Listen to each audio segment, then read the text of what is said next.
All right, so, okay, wait, let me focus. All right, so we're talking about what is love. So I know we've talked about this a few times, but, and I'm probably going to hit a few different angles that you've already heard, and then I'm going to go in a little bit deeper on some stuff about what it means to love in general. Many people would describe love as a feeling or emotion. How would you describe love?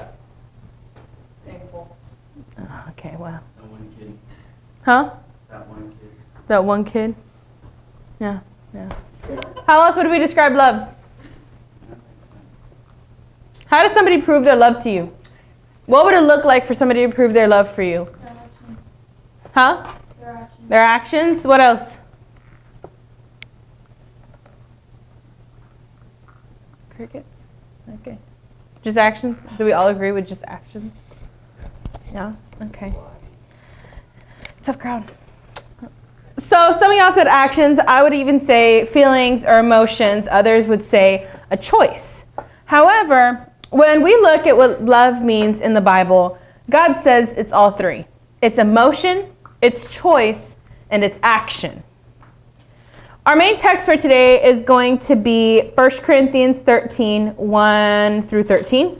If you have your Bible, awesome. If not, look at my Christmas slides that my husband did for me. They're so pretty. Okay. So, can I get a volunteer to read? Faith, thank you for volunteering. Go ahead. Yeah, I'll tell you when to stop. If I speak in the tongues of men or of angels, but do not have love, I am only a resounding gong or a clanging cymbal. Mm-hmm. If I have the gift of prophecy and can fathom Mm-hmm. all mysteries and all knowledge, and if I have a faith that I can move mountains, but do not have love, I am nothing. Well, that's what If I give all I possess to the poor and give over my body to the hardship, that I may boost. Yeah, I said it right. Mm-hmm. Yeah, but do not have love, I gain nothing. All right. Ben, can you read first, please? love is patient, love is kind. It is kind. It is not envy. It is not boast. It is not proud. It does not dishonor others. It is not self-seeking. It is not easily angered. It keeps no record of wrongs. Love does not delight in evil, but rejoices with the truth. It always protects, always trusts, always hopes, always preserves. Love never fails, but where there are prophecies, they will cease. Where there are tongues, they will be stilled. Where there is knowledge, it will pass away. Do I keep going? Let me get somebody else. Brian, can you read for me, please? Who we know in part and we Prophecy. in part, but when complete, I can't even see that. But when completeness? When completeness comes, what is in part appears. When I was a child, I talked like a child, I thought like a child, I reasoned like a child. When I became a man, I put the ways of childhood behind me. Do I agree? Yeah. For now we see only a reflection as in a mirror. Then we shall see face to face. Now I know in part, then I shall know fully, even as I am fully known.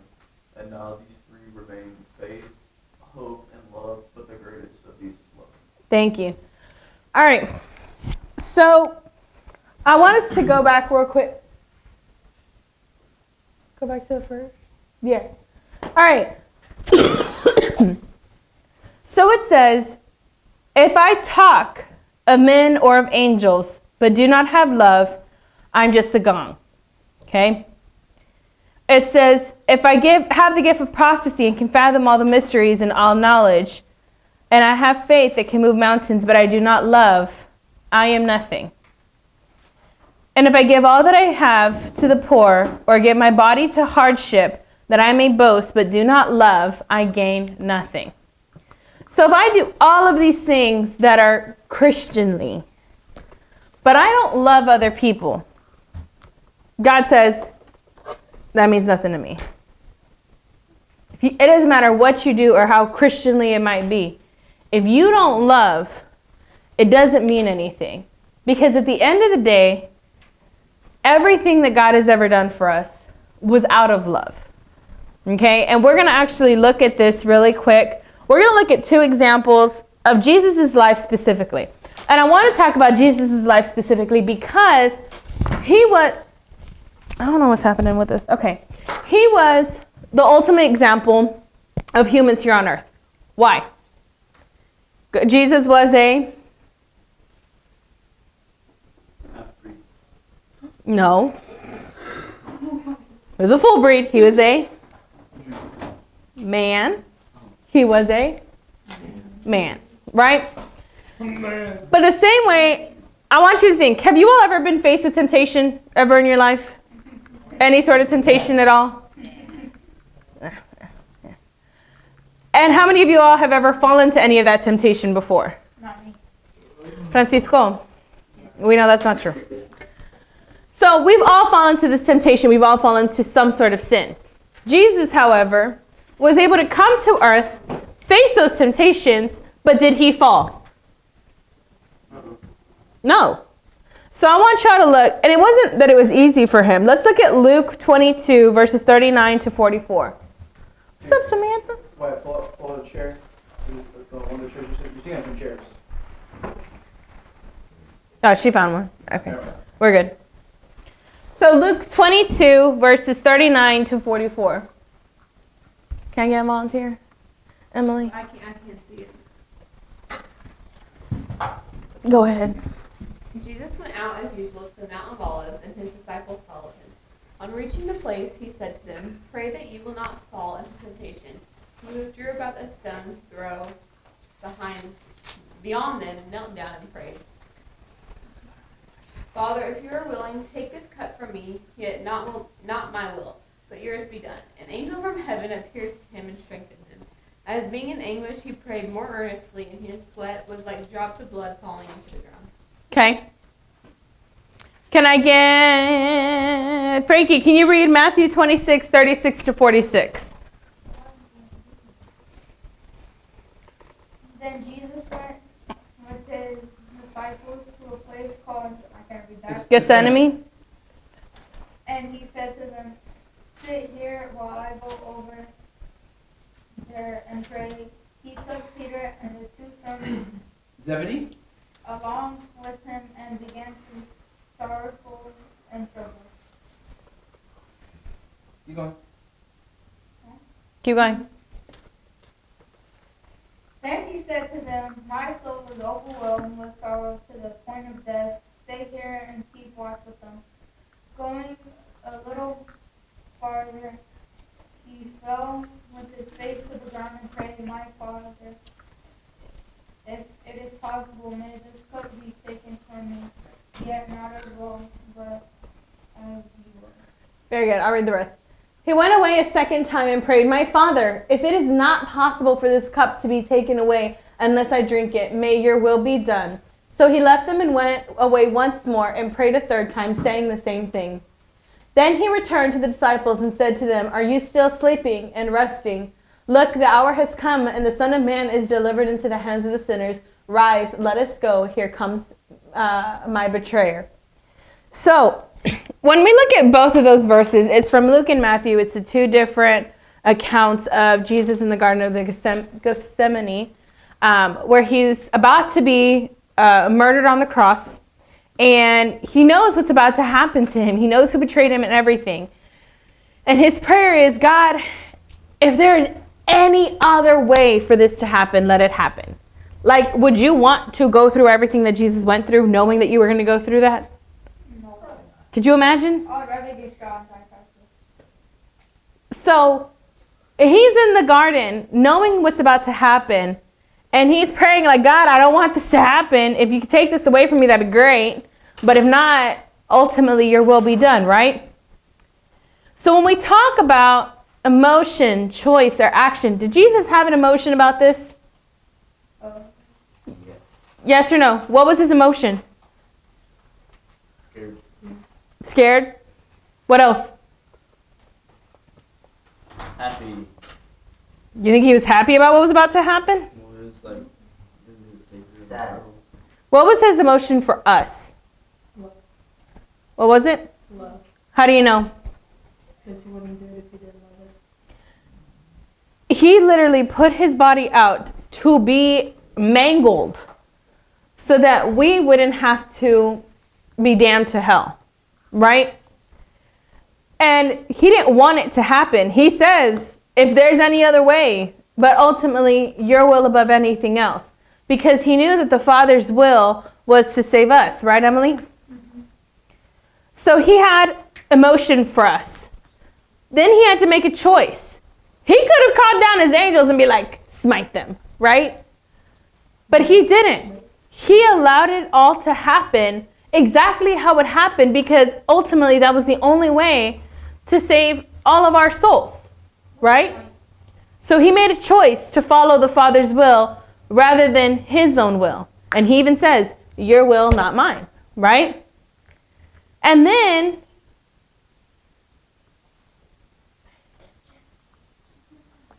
we have action. What was his action? What was Jesus' action? Prayed.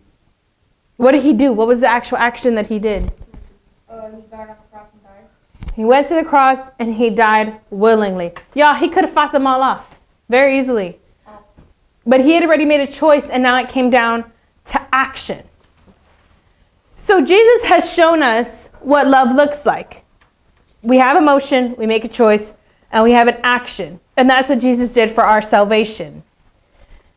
So now that we've talked about what is love and we've seen the depiction of love in the Bible, let's go to point number 2. When God commands us to love him and our neighbor, that is a command. We look at the first 10 commandments. What are the first 2 commandments? Anybody? First 2 commandments? 10 commandment boogie? Nobody? Ah, sad day. The 2 first commandments are to love God with all your heart and to love others. Those are the 2 most important commands that we've been given. Now let's be honest. How many of us struggle with loving our neighbor? I hate him. Raise your hand. Raise your hand, because I know. Raise your hand, Actual because I neighbors know. are like people that would just. Who's our neighbor? We talked about that. Who's our neighbor? Andrew talked about who our neighbor is. Everyone? Everyone. So if there's anybody in your life that it is challenging to love, raise your hand. Me? Yeah. Can I count my toes in there too? Right? We all have somebody in our life that we're like, Lord, give me patience, because if you give me strength, I might beat them up, right? Like, that's a real thing. But here's the thing. When we love our neighbors, then that's how we are showing Christ to this world. How many of y'all have ever heard, Christians are a bunch of hypocrites?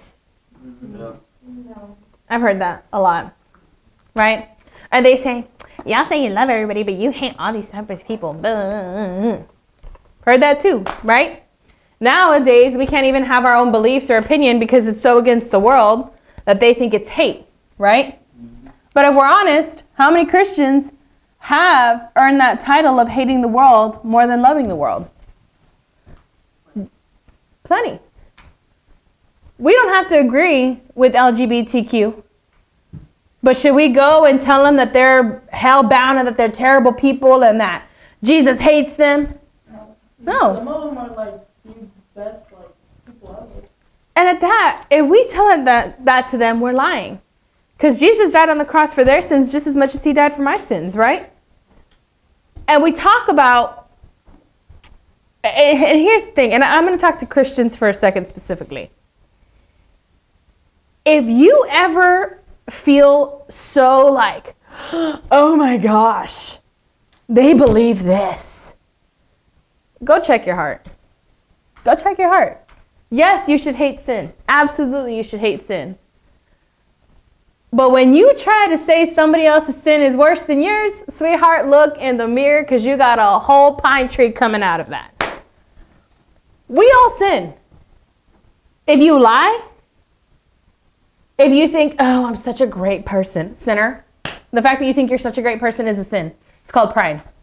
It's called pride. And vanity. I'm a sinner. I'm going to tell you one of my biggest sins, gluttony. I love food. I shouldn't love food as much as I do, but I do. I do too. Gluttony is a sin. It's actually one of the 7 deadly sins. And it also even shows that I lack self-discipline and self-control. Right? When we look at these things, so what business do I have telling somebody, oh, you're a sinner and Jesus hates it, you're sinning? Jesus hates that I'm sinning whenever I eat a whole gallon of ice cream in one sitting. So like, what's that? Hmm? I've never eaten the whole gallon. So It's like a gluttony is pint. basically, because, okay, but you think, oh, like, things I shouldn't eat. No, if you're hungry, you're hungry. But let's say that you're not hungry, but you're like, oh, I'm just gonna eat whatever I would eat, just eat for no reason. That's gluttony. You know when you got that big piece of cheesecake in front of you, and you're like halfway through it and you're full, but you want to eat it anyways because it's cheesecake, and you like the way it tastes, Yeah, and you force yourself to eat that cheesecake? that's gluttony. That's That like, good chicken hmm and yes, Popeyes. So, when we talk about sins, the biggest mistake that Christians do is make other people's sin worse than ours. And that's why so many people hate Christians. That's why the world hates us so much. It isn't even just what we believe. They hate us because we're a bunch of hypocrites, if we're really honest. We sit there and say, oh yeah, I go to church. Oh yes, I love Jesus. And then I turn around and cuss you out because you bothered me. Or I'm ready to fight you because you bothered me. Is that being Christ to the world? Y'all know what Christian means? No. You know what the actual word Christian means? It means little Christ. You're supposed to be like Christ. We are supposed to be the embodiment of Jesus here on earth. That's why when we ask the God to live in our hearts, the Spirit is living in our hearts.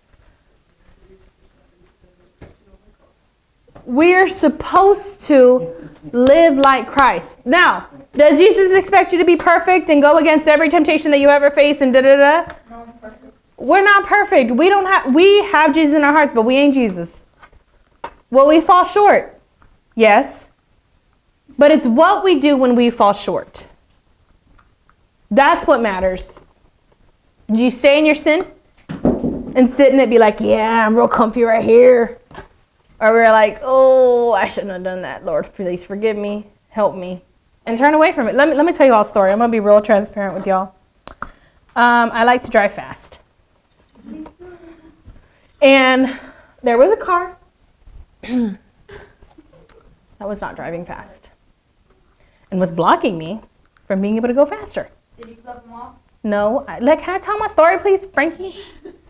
So I'm driving, and then this car is like super slow, so I get into the other lane so I can pass that other car. And then as I'm trying to move over before I miss the exit, then this car decides to speed up. Oh, that was you? And in my head, I'm thinking, you and yours, okay? Like, that's what I'm thinking in my head. And the moment I was laughing because I was listening to Christian music and I was like singing. And then I thought that in my head. And I stopped for a second and I was like, Victoria, what are you doing with your life? Like, I need you to get it together. How am I going to sit here singing God's praises? And in my head, I'm telling somebody off for the way that they're driving. What did that make me? A hypocrite. And in that y'all, kids will keep you most humble when you, I'm telling you, you have kids and you raise them in the ways of the Lord, they're going to correct you. They're going to correct you. And then she'll go tell them. Yeah, yeah. And then they go tell the Sunday school teacher. Or dad. Yeah. So, after all of that, I was like, Lord, my heart's not right now. And I had to apologize to God for my road rage in that moment. I felt the temptation to tell that person off. Maybe I even wanted to flick them off, but I get scared that they're going to shoot me. I just get scared that everybody's going to shoot me. Just to be really honest with y'all. Half the time why I don't, that's my reason. My grandma does that to me. She's like, oh, I have to get shot. It's true. But, guys, it's how you respond to your sin. Bring it back. It's how you respond to your sin. Okay? So when we talk about loving others, this needs to look the same in every relationship. Dating, marriage, friendships, and even in family dynamics. I want us to look a little bit more closely at 1 Corinthians 13, paragraphs, verses 4 through 7. I know. I'm going to read this, and I want you to focus on the underlined words for a second. Put your phones away, please. I want y'all to focus on this real quick.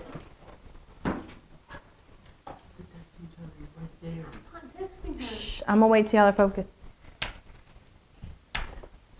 When we look at what is love, keeping in mind choice, action, and emotion.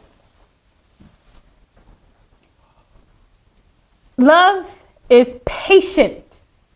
Let me tell y'all right now. There are some people in life, they could be your own spouse, I'm not saying him necessarily, but just in general, that it is very hard to be patient with. Actually, no, even with your spouse. There's times where I annoy him so much that I'm sure he wants to just snap at me probably more than half the time. And vice versa. For you all, it doesn't matter how much you love somebody. They can get on your last sometimes. I guarantee you that there's times that your parents probably get annoyed with you. But they're not necessarily going to tell you. Why? Because love is... Let's try that again. Love is... Kind. What's the first one? We're going over patience. Let's try that one more time. Love is... Thank you.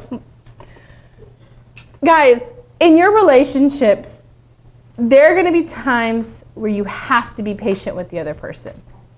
Can I share a story about it? Sure. Okay. When we were engaged, he had just graduated. And I think he shared this with y'all. He went through a hot minute and a half with the Lord about jobs and what he was supposed to do. And he had our marriage looming over him, and he didn't have a job just yet, and I was working on my master's. And he went through a time where he was just very angry about a lot of things. And there was times where I really just wanted to smack him. Just be like, shut up already. I don't care. Jesus loves you. He's going to provide for you. Let it go. But do you think that that's what he needed in that moment? No. Maybe. But no, that's not what he needed. That's not what he needed. And had I done that, I probably would have hurt him a whole lot more than helped him. And trust me, y'all, it wasn't easy when he was like a little bit whiny about it too. Like he was real angry with God. And it was like every single time we hung out, he was complaining about not having a job. Every time. Imagine going to date night. And that's all he's talking about. I love you. Okay. You have to choose to be patient with people. You have to, guys, there are going to be people in your life that you're trying to minister to that are going to be like reverting back to the same things that they want to do. And you have to be patient with people as they grow. It can get real annoying when they're telling you off or continually cussing or continually wanting to go back to what they were doing before. You have to choose to be patient with that person. Because imagine if God gave up on us every time that we tested his limits. Are we then? Same. Imagine if God gave up on us, if he didn't have patience to love us. We wouldn't be where we're at, right? Love is kind. Guys, when I was younger, growing up in the Valley, in the Mexican culture, we tend to make fun of each other a lot. Like, as a joke. And my sister had a friend. I'm not going to say her name. I'm going to change her name. But they called her Frida la Fea. Okay? They called her Frida the Ugly. Okay? That was her nickname. Everywhere. And my mom pulled my sister aside and was like, why do you all call her that? She's like, I don't know. That's her nickname. And she's like, do you think that that's an appropriate nickname for her? She's like, I don't know. It's just a nickname, Mom. Like, what does it matter? And then my mom gave us a perspective that we hadn't thought about. People want to fit in. Always. And if their way of fitting in is being the one that's constantly torn down, they will take that over being an outsider. But it doesn't mean that it doesn't hurt them. So when you're like, I know me, we're friends, that's how we hang out and talk. No, it's not. Because I don't care how much your friend tells you, no, it doesn't bother me, no, it doesn't bother me. If you were the one being made fun of and made to feel terrible, would you admit, yeah, it hurts my feelings? No, why? Because then your friend would make fun of you or not be your friend anymore, and that's all you want, is to fit in. So whenever y'all make fun of somebody, I want you to pause and think, is it really worth making fun of that person? What do you gain from making fun of that person? And girls, I know we've talked about this before. I know that there are people in your life that you think it's very easy to make fun of. No, it is. Because of whatever decisions that they might make. But what do you gain from making fun of them? Truly, what do you gain? That's like a real question. I want you to answer. What do you gain? Nothing good. Because every time you say something terrible about that person, that's a hit on you. It's a hit on you. And Jesus gonna know what you're saying or what you're thinking about that person. And then when you die and you're facing Jesus, he'll be like, so why'd you have to say that about this person? You gain nothing good from putting somebody else down. And I know it's easy. I know when they get on your last and you want them to just get away from you, so you know where to cut them so they walk away or don't want to approach you anymore. But what do you gain?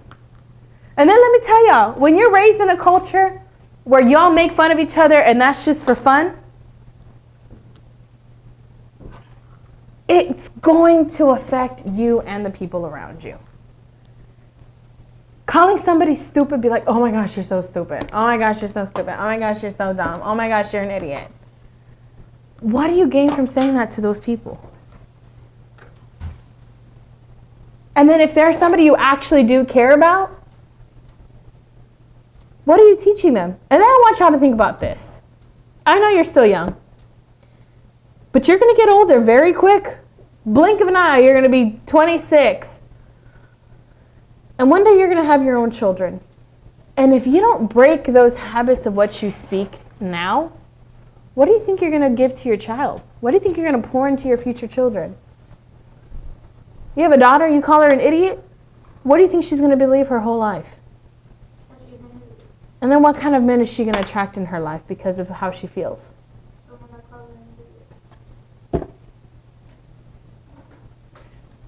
The words that you speak to others leave a lasting impact. How many of y'all have ever stopped and fretted about something somebody told you? They do the same thing when you tell them something. So think twice before you say something. Because a lot of times you don't got to say nothing. What's up, Frankie? Does God know when you, when Yes. you're talking in the head, when Yes. I say, It doesn't even matter what your question is. He knows your thoughts, yes. The moment you ask, does Jesus know? Yes, God knows everything. So love is patient, love is kind. Love does not envy. Oh, that's cool. I'm going to talk to y'all about a story. I'm in love with love. I love love. Yes. And I watched all three of my sisters get married before I did because I'm the youngest of four. And there was one of them that got married that I was like angry that she got married. Because I'm like, what business do you have getting married right now? Like, you ain't even in church. And in my head, I went down that whole rabbit hole.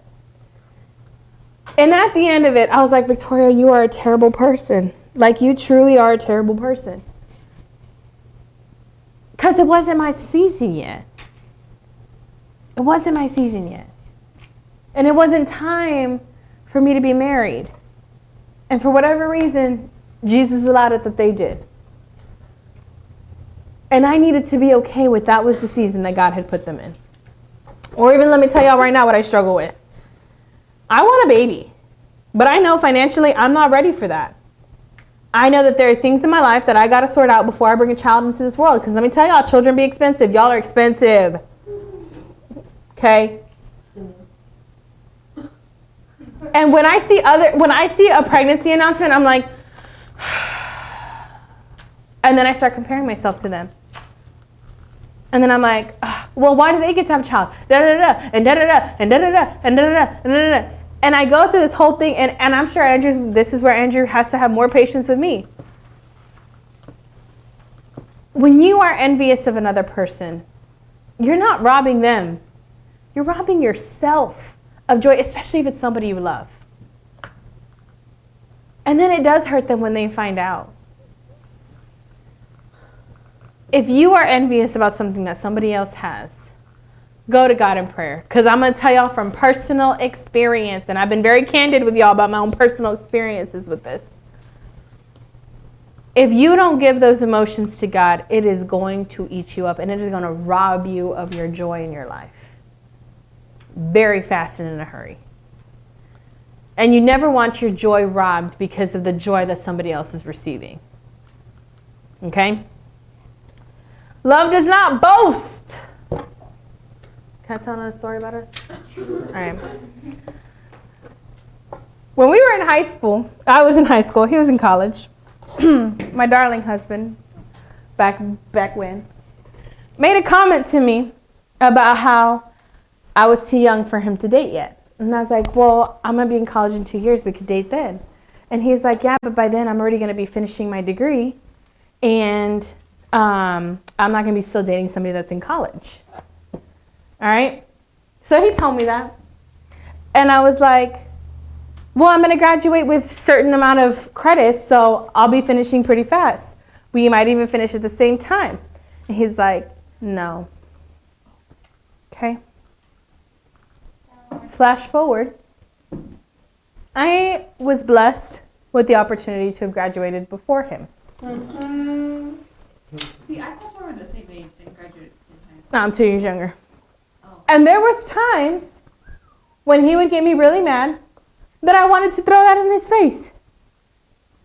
But again, everything worked out for us exactly how it needed to work out. Exactly how it needed to work out.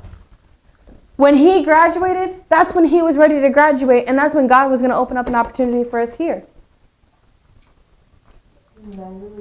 When I graduated, I had the opportunity to do other things.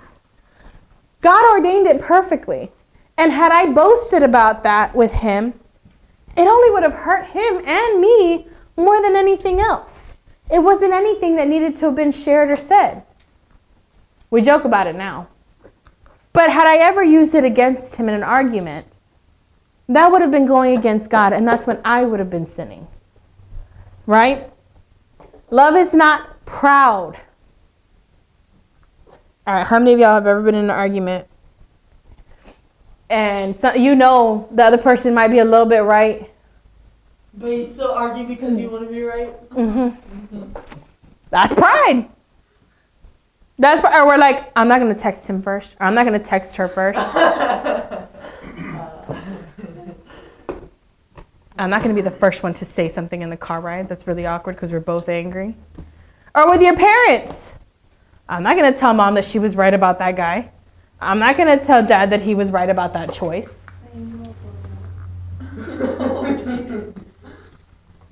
That's pride.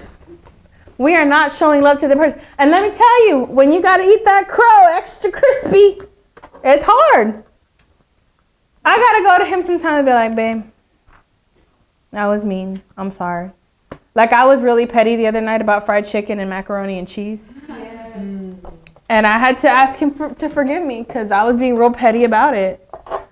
And I wanted to be right, and I felt like I was justified in my choices because he had eaten macaroni and cheese without me. But I had to realize that he was not the one in the wrong. I was when I started having my petty emotions, and I had to ask him for forgiveness, right? And then this brings me into another one. It does not dishonor others. When I was being petty about the mac and cheese and fried chicken, I sinned against him by calling my mom and my sisters to tell on him because I was being real petty. And I dishonored him in that way. I dishonored my husband when I did that. And again, I had to go to him and I had to apologize for those actions. And guys, these are real things. Like, these are real. Like, this happened this week. I get what y'all are going through. It ain't new. Been there, done that, still doing that sometimes. But if I'm going to show him love, I have to be honoring to him. And when we talk about honoring to each other, it goes back to being kind to each other. Right? Love is not self-seeking. Gimme, gimme, gimme, gimme, gimme, gimme, gimme, gimme, gimme, gimme, gimme, gimme, gimme, gimme. I don't want to give you anything. That's self-seeking. Oh, well, he's super rich, so I guess I'll love him. Oh, she's real fine. I guess I'll love her. If you are loving another person to satisfy your own selfish desires, that's not love. If your mom is super sick and you trash the house and expect her to clean it, is that love? No. If you tell your mom and dad, well, I'm going to date him anyway, or I'm going to date her anyway, I don't need your permission, is that love? I'm going to date behind your back. Is that love? Y'all didn't think this was in the Bible. It is. Love keeps no record of wrong. Girls. Oh, wait, no, the other one was easily angered. Y'all, some of us have anger. We got anger issues. And you got to let it go. You got to let them go. If you feel angry, you walk away. You don't say something in anger. Okay, love keeps no records of wrong. Women, we're like elephants. We don't forget. But I want you to think, what if God kept a record of everything you've ever done wrong and sinned against him?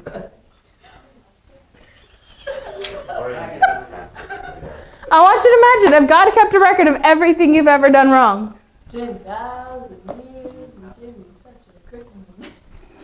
Well, could you imagine? Y'all. I'm like, no, I better just. And then at that, do you think your relationship can ever heal? Do you think your relationship can ever heal if you keep a record of wrong? You didn't show up to my ballet recital. You were 5. You're 26 now. Get over it. I'm sure there's more psychological stuff behind that, but.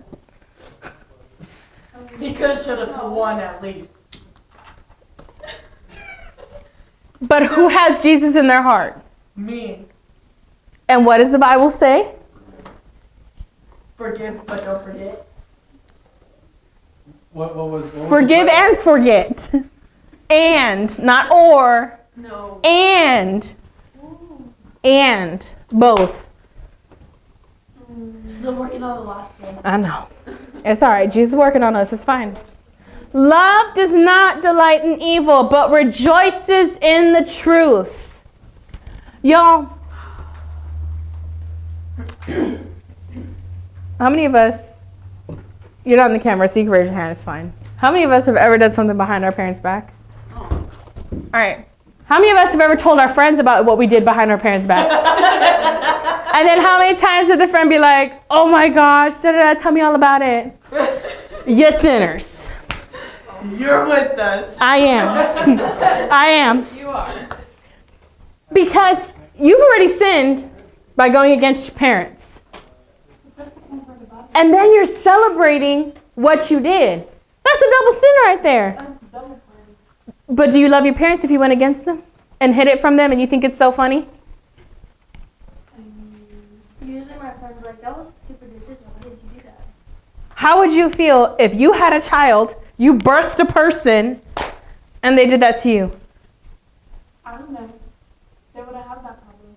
Or at that, I want you to think, you sneak behind your parents' back and something bad happens. What's your response then? Hey, Mom, I did it. No, I did it. the Bible says that when you delight in the evil, you're not showing love. It protects, always trusts, always hopes, always preserves. It protects. Y'all, men can protect us physically. But women, you have a responsibility to protect him too. Protect him emotionally.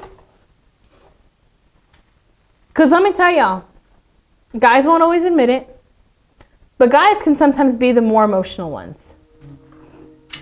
And they can be the ones that tear themselves down more than a woman will. They don't say anything. Why? But women, when you're married, let me just say that. It's when you're married. Your job is to protect his heart the same way that he protects you. And realizing that all of these things are ways that you protect each other. Okay? It always trusts. Trust each other. Trust your friends. Trust your parents. Guys, what y'all are going through, I'm telling you right now, it is not new things. It's been around. And when your parents or adults try to warn you against things, we're doing it because we love you all and we want you to trust us and not have to go through the same hardships that we went through. Love always hopes. Hope to see the best in each other. Hope that God can change you all. And that God is going to be above everything else that the world has to give.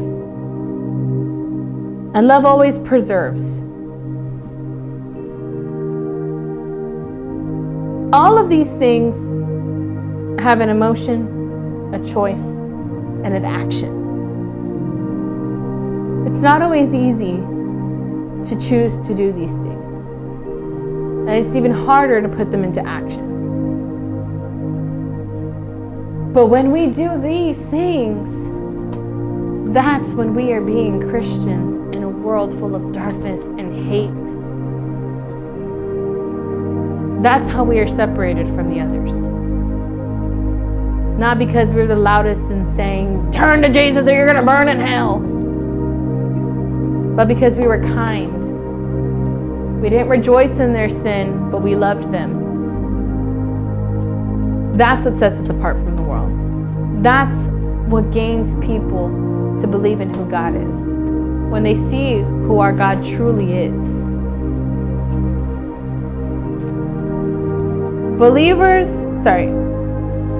You have people in your lives that are not saved. And let me make something very clear. They can know who Jesus is just by how you act, you speak, and you influence others.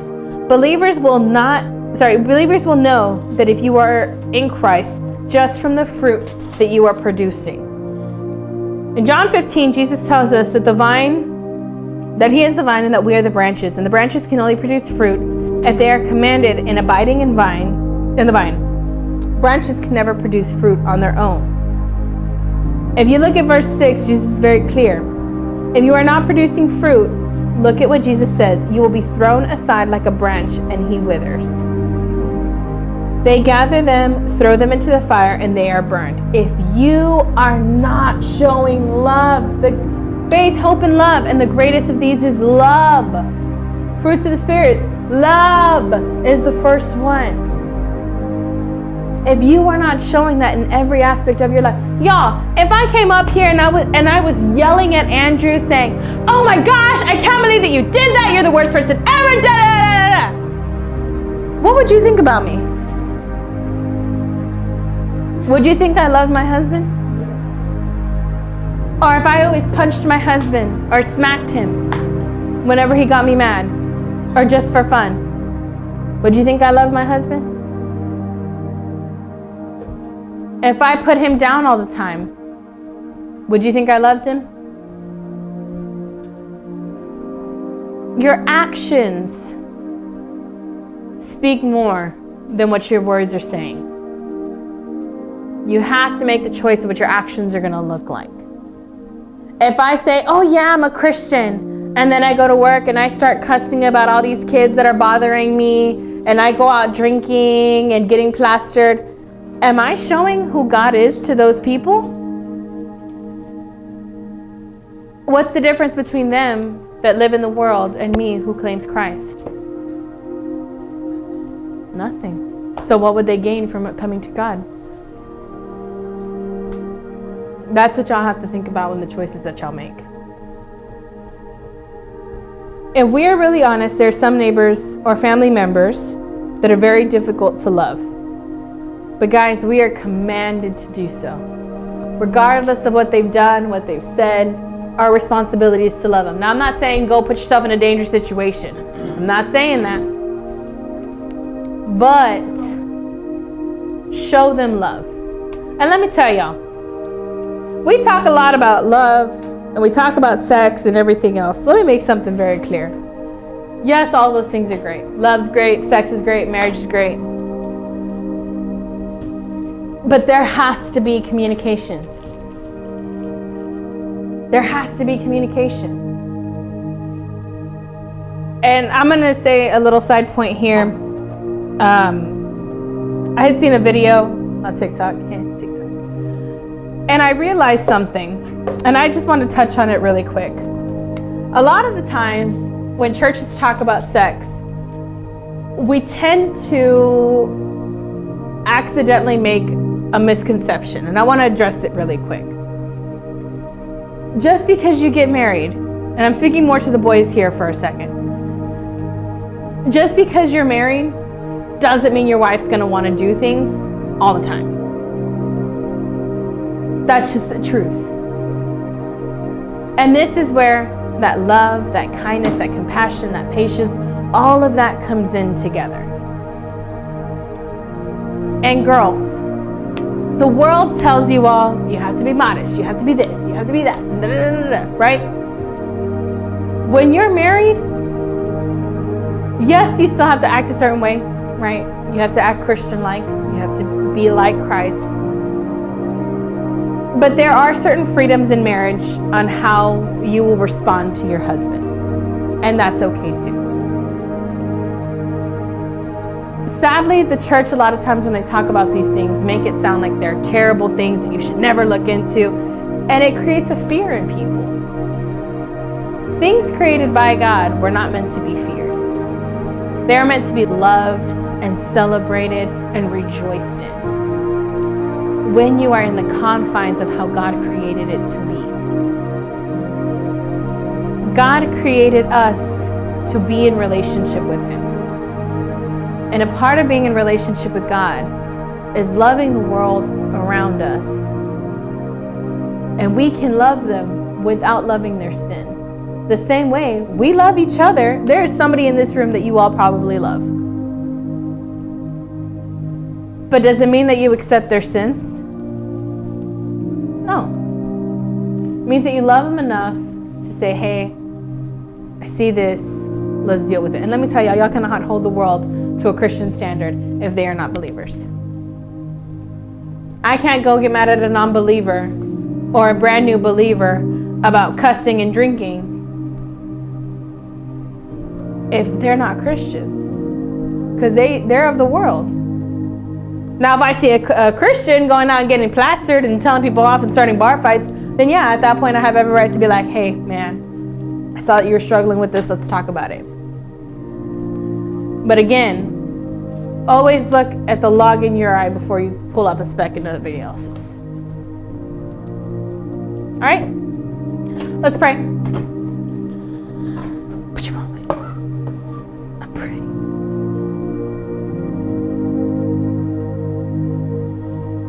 Okay, let's pray.